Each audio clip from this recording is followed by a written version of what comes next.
اگر آپ کو حقیقی اسلامک ہسٹری اور پاورفل سٹوریز پسند ہیں تو ابھی چینل کو سبسکرائب کریں۔ ڈاکٹر طاہر القادری کہہ رہے ہیں کہ شیعہ علماء جھوٹ بولتے ہیں، شیعہ ذاکرین جھوٹ بولتے ہیں، شیعہ علماء اور ذاکرین منبر پہ بیٹھ کے جھوٹی روایتیں سناتے ہیں، لوگوں کو رلاتے ہیں۔ کوئی بیوی پہ ظلم نہیں ہوا۔ ہم نے 40 سنی عالموں کی کتابیں کھول کھول کے دکھائیں۔ سوشل میڈیا پر 32 منٹ کا کلپ ہمارا موجود ہے، جا کے سرچ کر لیجئے، ان بچوں کو نظر آ جائے گا۔ مجھے 1 سال گزر گیا ہے، انہی ایام میں پچھلے سال ہم نے وہ دلائل دیے تھے، اب تک کوئی جواب نہیں دے پایا۔ جواب دو ہمیں، یہ تمہاری کتابیں نہیں ہیں تو کس کی کتابیں ہیں؟ ایک کتاب میں تو یہ لکھا ہے کہ انا قد رفض فلان، وہاں نام لکھا ہے، میں نام نہیں لے رہا، انا قد رفض فلان بطن فاطمہ حتی اسقطت محسنہ، فلاں نے سیدہ پہ لات ماری، حتی اسقطت محسنہ، جس کی وجہ سے محسن شہید ہو گیا۔ اہل تشیع کے ممبروں سے عموماً بڑے ذمہ دار علماء کی جانب سے بھی سیدنا عمر فاروق رضی اللہ عنہ کو نعوذ باللہ سیدہ فاطمہ سلام اللہ علیہا کے قاتل کے طور پر پیش کیا جاتا نعوذ ہے۔ باللہ من ذالک۔ علی بھائی، اس حوالے سے آپ کا موقف کیا ہے؟ مصائب جتنے بیان کرتے ہیں پہلے ان کی آپ سند ثابت کریں۔ اگر آپ اس کو ڈیپ ڈگ کریں گے، دنیا کی جتنی کتابوں میں سیدنا عمر پہ یہ الزام لگایا گیا کہ وہ نعوذ باللہ حضرت فاطمہ کے قاتل ہیں، اس کی اصل ایک ہی سند ہے، ایک ہی کتاب ہے جس سے ساروں نے لی ہوئی ہے، اور وہ کتاب ہے سلیم بن قیس ہلالی کی۔ اردو میں ہم سلیم بولتے ہیں، یہ لفظ سلیم ہے عربی میں۔ یہ کہتے ہیں حضرت علی کے اصحاب میں سے تھا، تابعی تھا، ان کے ساتھیوں میں سے تھا۔ جب حجاج ابن یوسف نے شیعان علی کے اوپر ظلم کیے تو یہ چھپ کے ابان بن ابی عیاش کے گھر میں اس نے پناہ لی، پوری زندگی اس کے ساتھ رہا۔ مرتے مرتے یہ کتاب اس کے حوالے کی اور کہا کہ میں تو جا رہا ہوں، تو یہ کتاب امانت ہے تیرے پاس، امت تک پہنچانی ہے۔ اس کے بعد ابان بن ابی عیاش اس کتاب سے روایتیں بیان کرتا تھا۔ اب یہ نہیں پتا کہ یہ روایت اس کتاب میں لکھی بھی ہوئی تھی کہ نہیں، یہ وہ خود سے بیان کرتا تھا، کیونکہ ابان بن ابی عیاش خود کذاب ہے۔ کذاب بندہ اگر روایت بیان کر رہا ہو تو اس کی اتھینٹسٹی خود ہی ختم ہو جاتی ہے۔ ابان بن ابی عیاش وہ ہے جس کو صحیح مسلم کے مقدمے میں امام مسلم نے لکھا ہے کہ یہ کذاب، جھوٹا راوی ہے۔ بلکہ 2 تابعین، تبع تابعین آپس میں ملاقات کرتے ہیں تو اور وہ اس کو بتاتا ہے کہ میں نے جو ہے وہ 1000 سے زیادہ حدیثیں ابان بن ابی عیاش سے سنی ہیں، اور وہ کہتا ہے پھر میں نے نبی علیہ السلام کی خواب میں زیارت کی تو آپ نے صرف 5 یا 6 حدیثوں کی تصدیق کی، باقی سب پہ آپ نے فرمایا میری حدیثیں ہی نہیں ہیں۔ ابان بن ابی عیاش کا یہ حال ہے۔ یہ 140 ہجری میں یا 146 ہجری میں فوت ہوا ہے۔ کذاب۔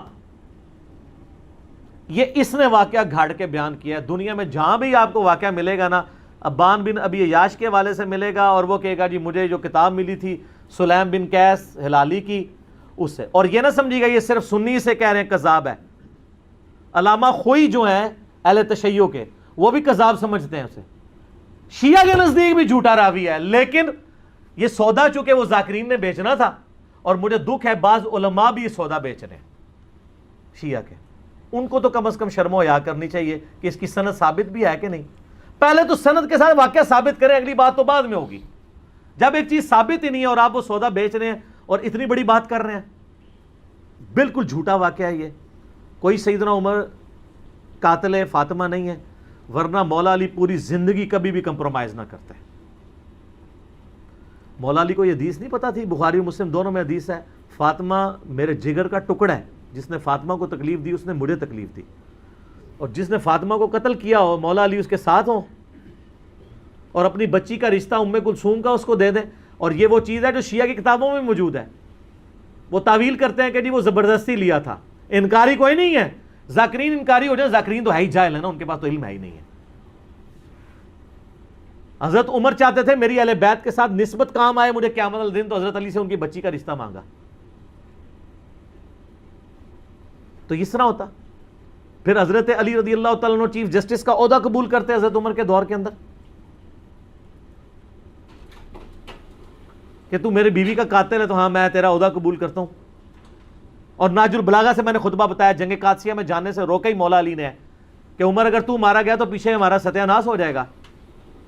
ان کی جان کو قیمتی سمجھتے ہوتے، اپنے بیوی کی قاتل، اور بیوی نہیں صرف، جنتی عورتوں کی سردار، بخاری مسلم میں حدیث ہے میری بیٹی فاطمہ جنتی عورتوں کی سردار ہے، اور ترمذی میں آگے الفاظ ہیں حسن و حسین جنتی نوجوانوں کے سردار ہیں۔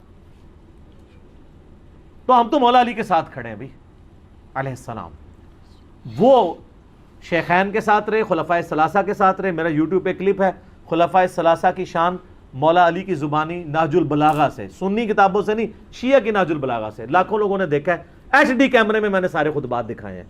یہ بالکل جھوٹ ہے کہ وہ نعوذ باللہ سیدہ فاطمہ کے قاتل تھے، اور کہتے ہیں دروازہ پھینک دیا۔ اللہ کے بندو، دروازے تو اس ٹائم ویسے ہی کوئی نہیں تھے۔ ہاں میں قرآن سے ثابت کرتا ہوں، قرآن میں آیا جب کسی کے گھر جاؤ تو اجازت لو، اعلیٰ ہونا چاہیے تھا دروازہ کھٹکھٹاؤ، کیونکہ اگلے زمانوں میں ابھی بھی گاؤں ایریا میں آپ چلے جائیں تو صرف پردے لٹکے ہوتے ہیں، باہر سے صرف آواز لگاتے ہیں میں اندر آ سکتا ہوں، عورتیں پردہ کر لیں چلے جاتے۔ اسی لیے تو مسلم شریف میں حدیث آتی ہے نا کہ نبی علیہ السلام کی چارپائی کے نیچے وہ ایک کتے کا پلہ چلا گیا تھا تو حضرت جبرائیل اندر ہی نہیں آئے تھے، تو وہ سگے مدینہ کیسے پہنچ گیا اندر؟ صرف پردہ ہوتا تھا، تو دروازہ کو نہیں گرایا، وہ پردے ہی ہوتے تھے، دروازہ وغیرہ کو نہیں گرایا۔ یہ بالکل جعلی بات ہے، جھوٹی بات ہے، اور یہ فٹنگ نہیں بیٹھتی ہے۔ باقی رہ گیا باغ فدق والا مسئلہ، اس کے اوپر بھی میں نے مختصر گفتگو کی تھی کہ یہ مینیجریل ایشو تھا، اس کو اگر آپ اس حوالے سے ویسے لیں گے تو میرے بھائی پھر مسئلہ جو ہے وہ ابو بکر عمر کا نہیں ہے، مسئلہ پھر مولا علی کا بھی بن جائے گا، چاہے وہ امت کے مفاد میں بھی ہو، لیکن مسئلہ بہت بڑا ہے نا، کیونکہ آپ علیہ السلام فرما رہے ہیں جس نے فاطمہ کو تکلیف دی اس نے مجھے تکلیف دی۔ رسول اللہ کو تکلیف دینے کا معاملہ کہاں تک جاتا ہے؟ چلے الٹیمیٹلی آپ کی بات مان لی کہ انہوں نے امت کے مفاد میں کیا، تو آپ کو امت کا مفاد عزیز نہیں ہے کہ آپ بکواس کرنے بند کر دیں، قیامت کے دن کے لیے چھوڑ دیں؟ جب مولا علی خاموش ہو گئے اس مسئلے میں تو آپ کیوں اپنی زبانوں سے اس طرح کی باتیں کرتے ہیں؟ تو وہ بات کہاں سے کہاں چلی؟ مولا علی ابو بکر کے ساتھ بھی رہے، عمر کے ساتھ بھی رہے، عثمان کے ساتھ بھی رہے، رضی اللہ عنہم اجمعین وعلیہم السلام اجمعین۔ لہٰذا اگر یہ سیدنا عمر قاتل فاطمہ ہوتے نعوذ باللہ من ذالک تو ایسا معاملہ نہ ہوتا۔ جھوٹ نہ بولا جائے، مصائب کو چسکا لے کے بیان کرنا بغیر سند کے، اور اس میں بالکل علم کی پرواہ نہ کرنا اور جذبات کے ساتھ کھیلنا لوگوں کے، یہ بالکل علمی ظلم ہے۔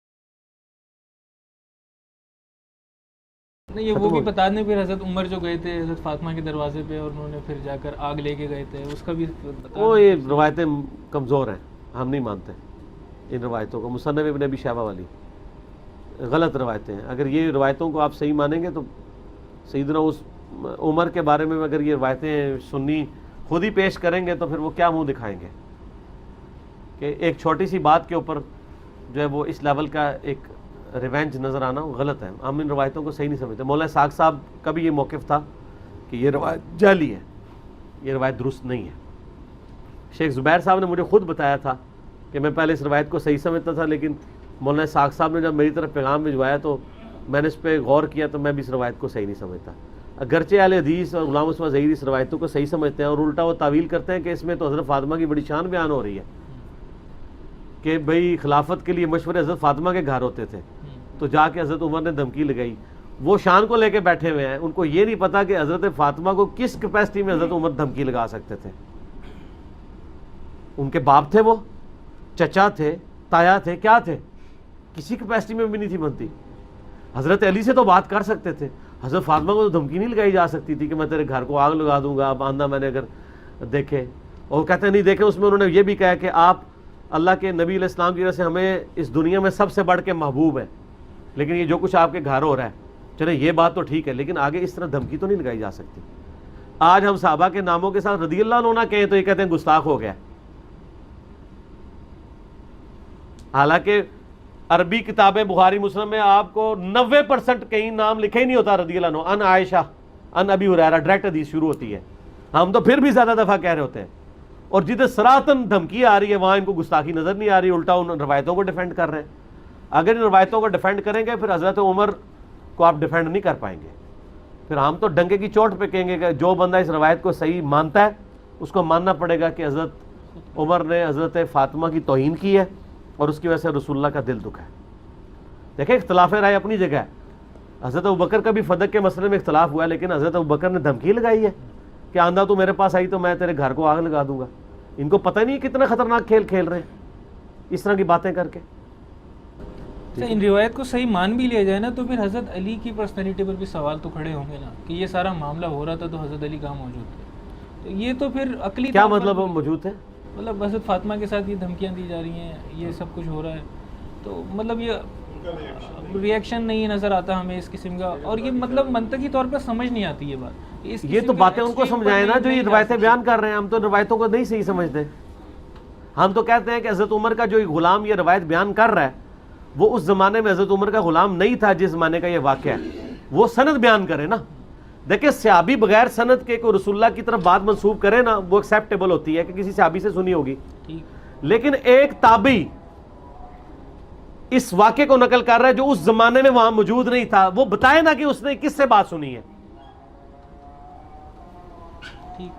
یہاں آپ دیکھیں آج کے جدید دور میں پرائم منسٹر کی اور آرمی چیف کی میٹنگ ہوتی ہے تو ہر صحافی آ کے اپنے حساب سے رنگ مار رہا ہوتا ہے اس میں, اور بات کچھ کی کچھ نکل آتی ہے. تو اس زمانے میں جب کہ میڈیا بھی نہیں تھا تو کس طریقے سے یہ اندر کی وہ پوری باتیں یہ لوگ نکالتے پھر رہے.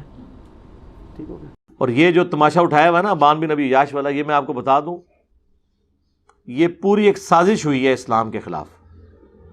یہ بھی اشرا فاطمی بھی منانا شروع کر دیا ہے. ہم یہ پوچھتے ہیں یہ بدعت نکالی کس نے ہے اشرا فاطمی والی؟ آج سے کچھ سال پہلے تک تو کوئی نہیں تھا. بتائیں مجھے یہ اشرا فاطمی, یہ نہیں سیدہ فاطمہ سلام اللہ علیہا کی نعوذ باللہ شہادت جس کو یہ کہتے ہیں غالی, یہ 10 دن منانا یہ ائمہ اہل بیت نے کب منایا ہے؟ یہ تو آج سے 50 سال پہلے بھی ایگزسٹ نہیں کرتا تھا. تو اس کے بدعت ہونے کے لیے یہی کافی ہے. یہ سب کچھ ایجنسیوں کی ایما کے اوپر ہوا. انٹرنیشنل ایجنسیز جو سنی شیعہ فساد کروانا چاہتی تھی انہوں نے یہ بون آف کنٹینشن اٹھا لیا. ورنہ پہلے لوگوں کو نہیں تھا کہ یہ سیدہ فاطمہ کی شہادت کا دن ہم نے یہ منانا ہے اور عشرہ پورا منانا ہے اور یہ مصائب پڑھنے ہیں. کیوں نہیں تھا؟ اب یہ کہاں سے آ گیا؟ فنڈنگ ہوئی ہے میرے بھائی. اور کیا ہوا ہے؟ جس طرح سنیوں کو فنڈنگ ہوئی کہ نعرے لگاؤ بے خطا بے گناہ معاویہ معاویہ. فیضان امیر معاویہ عاشق مصطفیٰ حضرت معاویہ زاہد و پارسا حضرت معاویہ خوبرو خوش ادا خوش نما خوش لقا حضرت معاویہ مخلص و باوفا حضرت معاویہ بے گناہ بے خطا حضرت معاویہ بے گناہ بے خطا حضرت معاویہ بے گناہ بے خطا حضرت حضرت. اتوار کو بڑی رات ہے 22ویں شب, اتوار کو جلوس بیعت معاویہ نکلے گا اور انشاءاللہ مدنی مذاکرہ ہوگا اور لنگر معاویہ بھی کھائیں گے انشاءاللہ. فیضان امیر معاویہ. پہلے تو کبھی سنیوں نے یہ نعرہ نہیں لگایا تھا. سنی تو ہاتھ جوڑتے تھے شیعہ کے آگے کہ یار کام ڈالا ہے میرے شام نے, خدا دا نہ اس تے لعنت نہ کرو, صحابی ہونے دی وجہ نال زبانہ بند رکھو. یہ کبھی نہیں ہوا تھا کہ سنی یہ کہیں کہ نہیں جی ہم امیر معاویہ کانفرنس کریں گے. Not at all. یہ بھی ایجنسیوں کی ماں پہ ہوا تاکہ سنیوں کو بھڑکائیں. الیاس قادری صاحب ایک بے ضرر انسان تھے, مدنی چینل والے. وہ تو یار چیونٹیوں کا اتنا احترام کرتے ہیں کہ وہ ایک دفعہ کیلے آ گئے, اس سے چونٹیاں لگی تھی, انہوں نے مریدوں کا میں نے کیلے نہیں کھانے, جہاں سے کیلے اٹھائیں وہاں جا کے واپس رکھو. آپ نے چونٹیوں کو بے دخل کر دیا. ایسے بندے سے آپ ایکسپیکٹ کر سکتے تھے کہ وہ بے گناہ بے خطا معاویہ معاویہ یہ نعرے لگوائے گا؟ Not at all. فنڈنگ ہوئی, ان کو خود بھی نہیں پتا ہوگا. ہاں یہ ذہن میں رکھیے گا, یہ جن کو فنڈنگ ہو رہی ہوتی ہے نا ان کو خود بھی نہیں پتا ہوتا کہ وہ یوز ہو رہے ہیں. ہاں جی, اس کے لیے پھر بنو امیہ والی چالیں چاہیے ہوتی ہیں. ہاں جی, کہ آپ ایسے بندوں کو نزدیک نہ. ہم نے کیوں پابندی لگائی ہوئی ہے؟ چندہ کسی کا نہیں لینا, جاؤ نہ سو, کہ تو ہے فیم نہیں لینا کہ آؤ جی فلانی جگہ تھوڑا پروگرام رکھوا دینا فلاں ٹی وی لینے چینل تے تمہیں ناچ کر دینا اور جاؤ اپنا کام کرو. عورت کی جی اسلامی بہنوں کا درد شروع کر دیں اور جاؤ اپنا کام کرو. بس 3 ہی چیزیں آپ بچ جائیں, دولت, عورت, شہرت. دنیا کے سارے شیاطین مل کے, دنیا کی ساری ایجنسیاں مل کے آپ کو گمراہ نہیں کر سکتی. یہ 3 آپ چیزیں لے جائیں مجھ سے, ہاں, لیکن ان تینوں سے وضو ٹوٹے گا جب بھی یہیں سے ٹوٹے گا, کہیں ایک جگہ سے. تو آپ دیکھیں گے کیسے شیطان داخل ہوتا ہے, شہرت سے, دولت سے اور عورت سے. اور مولوی تو اکثر عورت اور دولت پہ مر جاتا ہے, شہرت پہ بھی مرتا ہے. ویورشپ کے لیے لکھتا ہے ریپلائی ٹو انجینئر محمد علی مرزا. تو یہ اشرف فاطمی خود بدعت ہے. ایران میں کتنے بڑے بڑے علماء ہیں جو نجی محفلوں میں, مجھے خود آ کے بتایا, جو کم سے پڑھ کے آئے ہیں ان علماء نے, وہ کہتے ہیں فراڈ ہے سارا, سیدہ فاطمہ کے قتل والا جو یہ پورا ڈھکوسلا ہے. لیکن کہتے ہیں لیکن اب یہ چونکہ پبلک میں بکتا ہے ہم کیسے بتائیں. بالکل اس طریقے سے جس طرح آپ بریلوی علماء یہ نہیں بتا سکتے کہ میلاد کے موقع کے اوپر یہ جو آپ نے جلوس جھنڈیوں کے ساتھ ساتھ یہ آپ نے جو زیارتیں لگانا شروع کی ہیں, پھر مکے اور مدینے کے ماڈل بنا دیے ہیں, اس سے بڑھ کے لوگ وہاں سامنے کھڑے ہو کے دعائیں کرتے ہیں اس کا ریپلیکا سمجھتے ہوئے, یہ سب بدعت ہیں. نجی محفلوں میں تو ہمیں آ کے کہتے ہیں بدعت ہے, لیکن کہتے ہیں اگر ہم کہیں گے تو ٹوکا اٹھا لے گی ہماری عوام ہی, سرطن سے جدا. یہ ڈر ہر فرقے میں موجود ہے. ابان بن ابی عیاش ان کے نزدیک بھی جھوٹا, امام مسلم نے مقدمے میں لکھا ہے کہ یہ جھوٹا کذاب ہے, تبع تابعین میں سے ہے. اور 2 تبع تابعین کہتے ہیں کہ ہم نے 1000 حدیثیں لکھی ابان بن ابی عیاش سے. امام مسلم نے صحیح مسلم کے شروع میں مقدمے میں لکھا ہے. ان میں سے کہتے ہیں مجھے جب نبی الاسلام کی خواب میں زیارت ہوئی تو آپ نے صرف 6 حدیثوں کی تصدیق کی, باقی 994 حدیث کے بارے میں کہا یہ سب جھوٹ ہے, میری طرف منسوب ہے. یہ وہ کذاب راوی ہے جس نے وہ سلیم کی کتاب کے بارے میں کہا جی منو جانے جانے وہ کتاب دے گیا سی حضرت علی دا ایک صحابی, تو اے ادھر میں تمہیں بیان کر رہا ہوں. اور پھر لاجیکلی ایک حالات و واقعات بھی تو بتا رہے ہوتے ہیں کون سے سسٹم میں کون سی چیز بیٹھ رہی ہے. بھائی حضرت علی رضی اللہ تعالیٰ عنہ اگر مصلح تھے, امت کی اصلاح چاہتے تھے, تو معاویہ کے خلاف تلوار کیوں اٹھائی؟ اس لیے کہ وہ سمجھتے تھے کہ یہ امت کی جمعیت کو توڑ رہا ہے, یہ رسول اللہ کے طریقے سے ہٹ گیا. جنگ صفین لڑی, ڈنکے کی چوٹ پہ لڑی, اور جا کے بڑھاپے کی عمر میں لڑی 60+, اور جوانی کی عمر میں جب رسول اللہ کی وفات کے وقت صرف 34 سال عمر تھی مولا علی علیہ السلام کی, جب وہ جوان بھی تھے, طاقتور بھی تھے, بنو ہاشم پورا قبیلہ آپ کے پیچھے کھڑا ہوا تھا, جید صحابہ اور انصار آپ کو خلیفہ بھی بنانا چاہتے تھے. اس وقت حضرت علی نے تلوار اٹھا کے اپنا حق نہیں لیا. اگر یہ حق اس طرح تھا, اور الٹا آپ کہہ رہے ہیں کہ انہوں نے ان لوگوں کے ساتھ کمپرومائز کیا جنہوں نے ان کی بیوی کا قتل کیا, اور بیوی بھی صرف مولا علی کی وہ بیوی ہوتی تو شاید ٹالریٹ ہو سکتا. رسول اللہ کی بچی, بخاری مسلم حدیث, جنتی عورتوں کی سردار, حسن و حسین کی والدہ, اور کمپرومائز کون کر رہے ہیں؟ مولا علی علیہ السلام, اللہ کا شیر, دنیا اور آخرت میں اللہ کے نبی کا بھائی, جس کے بارے میں بخاری مسلم میں حدیث ہے کہ میں اس شخص کے ہاتھ میں جھنڈا دوں گا جس سے اللہ اور اس کا رسول محبت کرتے ہیں, وہ اللہ اور اس کے رسول سے محبت کرتا ہے. اور صحابہ کہتے ہیں ہمیں رات کو نیند ہی نہیں آئی کہ خوش نصیب کون ہوگا کہ اللہ اور اس کا رسول بھی اس سے محبت کرتے ہوں. اور مولا علی کو بلا کے اشوب چشم تھا, حضور نے اپنے مبارک لعاب لگا کے بھیجا, فتح ہو گئی. اور مسلم شریف کے الفاظ ہیں, حضرت عمر کہتے ہیں اس سے پہلے مجھے کبھی خواہش نہیں ہوئی تھی کہ حضور مجھے کوئی جھنڈا دیں یا مجھے کسی لشکر کا امیر بنائے, لیکن اس موقع پہ میرا بھی دل کر رہا تھا کہ وہ جھنڈا مجھے مل جائے جو علی کو ملا. اور نقل کس نے کیا؟ یہ حضرت عمر کے الفاظ حضرت ابو ہریرہ نے نقل کیے ہیں, جن کے بارے میں کہتے ہیں جی بغض اہل بیت تھا. وہ کہانیوں کراؤ جڑی کو فٹ ان بھی بہندی ہوئے, کرائن بتا دیتے ہیں, لیکن یہ جزوی علم جو ہے نا وہ نقص پیدا کرتا ہے. جائیں انٹرنیشنل عدالت میں ہمارا مقدمہ لے جائیں کہ جو مولا علی اتنا دلیر ہو، رسول اللہ کا تربیت یافتہ ہو، وہ اپنی بیوی کے قاتل کے ساتھ کمپرومائز کر سکتا ہے؟ اور صرف بیوی نہیں، نبی الاسلام کی بچی. آپ ان کو یہ کہانی کرائیں گے کہ جی وہ امت کی مفاد کی خاطر وہ خاموش ہو گئے، تو سر امت کی مفاد کی خاطر اگر خاموش ہوئے تھے تو پھر صفین میں بھی خاموش رہتے ہیں نا، جمل اور نہروان میں بھی خاموش رہتے ہیں نا. نہیں، اسی لیے میں سید جواد نقوی صاحب حافظہ اللہ تعالیٰ کو مصلح مانتا ہوں، ایٹ لیسٹ شیعہ کمیونٹی کے اندر مجدد مانتا ہوں کہ انہوں نے پہلی دفعہ آ کے دلیری کے ساتھ یہ مقدمہ بیان کیا. اگرچہ انہوں نے بھی سیدہ فاطمہ کی شہادت والا واقعہ ایک جگہ بیان کر دیا ہوا ہے، لیکن وہ خود ہی منسوخ ہو گیا جب انہوں نے کہہ دیا کہ خلفائے ثلاثہ کے ساتھ مولا علی جب چلے ہیں تو ہماری ان کے ساتھ اسی طریقے سے دوستی ہے، جن کے خلاف تلوار اٹھائی ہے ان کے خلاف ہماری اسی طرح تلوار ہے. اور انہوں نے بولا کہ کیا ذوالفقار کھو گئی تھی مولا علی سے خلفائے ثلاثہ حضرت ابوبکر عمر عثمان کے زمانے میں رضی اللہ عنہم اجمعین وعلیہم السلام اجمعین؟ نہیں، انہیں پتا تھا کہ میں نے رسول اللہ کے ساتھیوں کے ساتھ نہیں لڑنا. یہ جملے ہیں سید جواد نقوی صاحب کے. آپ عزیزان توجہ فرمائیں، امیر المومنین نے خلفاء کے دور میں زیادہ زندگی امیر المومنین کی خلفاء کے دور میں گزری ہے. 25 سال گزرے ہیں، 3 خلیفہ کی حکومت تھی. کیا امیر المومنین جنگ بھول گئے تھے؟